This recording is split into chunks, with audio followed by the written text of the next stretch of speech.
Halo Sobat Bola Mania, kembali lagi di BRC Official.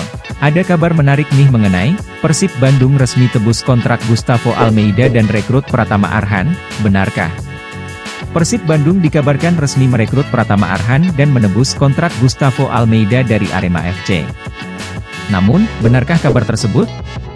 Setelah ditelusuri dan dilakukan cek fakta, kabar itu merupakan disinformasi atau berita hoaks. Faktanya, Persib Bandung tidak merekrut Pratama Arhan dan menebus kontrak Gustavo Almeida. Informasi palsu itu sendiri beredar melalui kanal YouTube Persib Channel yang mengunggah video berdurasi 2 menit 55 detik dengan judul, Berita Persija Hari Ini. Pratama Arhan resmi ke Persib. Persib tebus kontrak Gustavo Almeida. Hingga artikel ini dibuat, video tersebut telah disaksikan sebanyak lebih dari 2.900 penayangan. Lantas, bagaimana penjelasannya?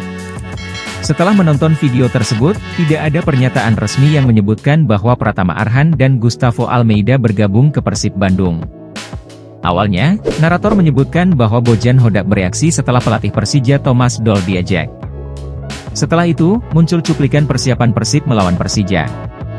Tetapi hingga akhir video, tidak ada bukti valid yang sesuai dengan klaim di atas. Faktanya menurut situs resmi Transfermarkt, Pratama Arhan saat ini masih bergabung di Tokyo Verdy hingga 31 Januari 2024. Di sisi lain, meskipun kontrak Gustavo Almeida tak disebutkan tetapi ia tak bisa langsung ditebus dari Arema FC begitu saja. Artinya, klaim yang menyebut bahwa Persib Bandung resmi merekrut Pratama Arhan dan menebus kontrak Gustavo Almeida adalah hoaks. Nah itu dia Sobat Bola Mania untuk update kabar kali ini, bagaimana pendapat kalian Sobat? Tulis pendapat kalian di kolom komentar ya Sobat dan jangan lupa untuk like, comment, and subscribe.